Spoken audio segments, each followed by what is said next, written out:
It is a lot easier to keep calm and soberly deliver the reality of the offenses that were visited on me by the savage criminals of Britain. When you assume rationality on the part of the person listening, which I generally do not. I'll make an exception in this case because um, the alternative is to give up.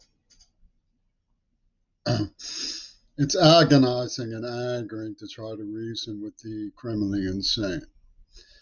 So I won't try to do that in this. I'm not a grapefruit, by the way. I enjoy looking at my videos. Grapefruit was the sound that the assassins like to cackle JFK's head made, and then was gone forever.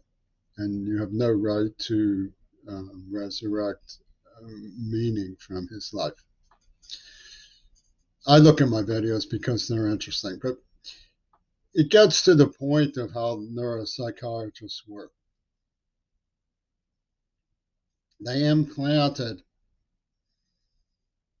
a neurotrauma in my brain using, and they pumped it full of abuses, soundtrack. And Dr. Petronilla Val Smith and Yoko Ono, Peter Gabriel were saying, wear your inside out. Now, this was real licky chop stuff. They had it was beyond human trafficking. It was comprachos. Comprachos is literally child slavery. They poisoned me, they tortured me, and they had me walking around in a state where they had sort of behaviorally modified me to be very minimally a marijuana um, hostage in a blindfold for what they claimed was friendship. Now, the Rabbit in Pittsburgh are really psychology shop. I call them the Fernholler Bridge Gang because they bark about the nature of reality. And they just spin the bottle as far as finger pointing things. And the Fernholler Bridge collapsed, so that's their idea of the nature of reality. Their psychology shot. A deaf child in trauma has to you can either be alone all the time, or you can beggar can't be chooser in a public school. The people who come, you can't get away from the people who, in Taylor Alderdice, who come on to you. So you try to be friendly with them and fit in to the best of your ability. It's called peculiar dependencies in the psychology of deafness. Now, this, of course, rings hollow and false to the mind, the brilliance when spinner beanies who understand all the provincial norms of the city of Pittsburgh. I don't want to go that direction. What they were doing with Wear Your Inside Out, and say the first thing that comes to your mind and don't look back, was fishing for their implants. One. Two, they were trying to orchestrate the casual relationship I had with these much more vicious people than I knew they were. I mean, I had no idea that the people I knew in high school were involved in the horrible trafficking crimes that were visited on me on the other side, which we tried to get away from. We moved to try to get away from. So I had no idea that King Crimson was involved. A forever black and stained name. I mean, you're not supposed to say black, and they say because blackened is good. So forever white and smeared name of corruption and cruelty and sadism. They wanted me to wear my inside out, which meant repeat after the neuropsychiatrist what Svengali wants you to satirically repeat from the brain damage. Now, why was sardonic sarcasm? Because they were associating me with the things that they had done, as though I had, when I overheard the story of the Neva pornographic actress having fun with two adults. I was shocked. I was so frightened that they said, calm me down by assuring me, look, you'll see us together, whether we're all just friends. We were just having fun. And so Carbonell could have said Jimmy was kidnapped and tortured. He was held hostage by somebody who was from Neva pornographic putting soundtracks in his psyche. You're supposed to trust that. I was out in the rain at 2 o'clock in the morning, pouring down rain. They were saying, say the first thing comes to mind, say the first thing comes to mind. And, and they were saying, we are holy people. We know the truth. We already know the truth. Tell us the truth.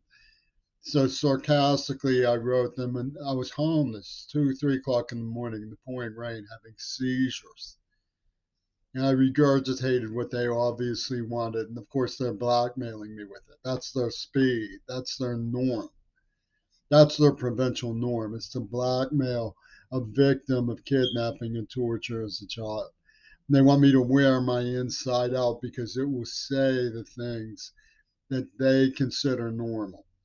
And if I try to go against and analyze what really happened, the brutal beatings, the slaughtering head blows, the terror trauma, the hiding in the closet, the mastermind narrative that was going on behind the scenes. If I try to bring any of this to the truth, any truth out about my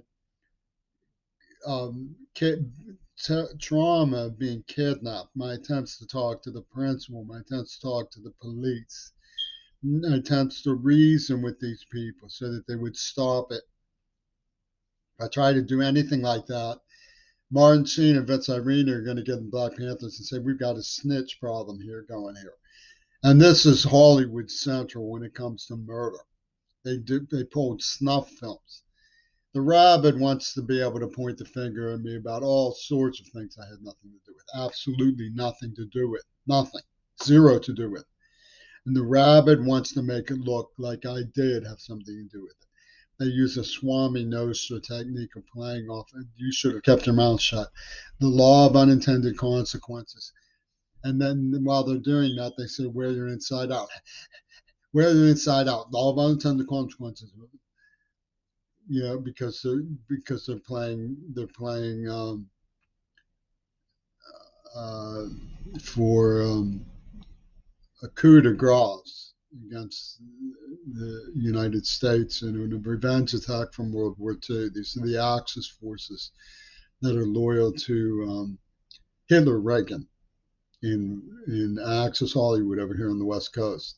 And the Trumpy Tune had all sorts of Catholic workers. It wasn't just Vince Irene. They chose this guy named Don Timmerman. Don Timmerman. And they had this scene in Chow Yun Fat's film with the stepbrother married into my house to grab the script for Fox Media called Anna and the King, I think. Where they don't, I'm a man, and she gets the king, and tears away from the Buddha who crosses her. Life goes on, right? And Maduri Goto had to be Trump's compens. They were all playing, they raped a deaf girl in compens.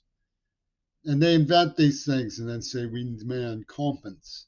Anybody can see the direction of that sadistic creep Roger Waters' mind in this matter. Anybody can see the direction of his sadistic psychosis. He's invented an American dummy for his game of what hot war bridge game, because they want psychological dominance or some kind of weird ego system that feeds off of doing sadistic and criminal things to innocent people. I don't understand it. That it's Euromania, that's clear.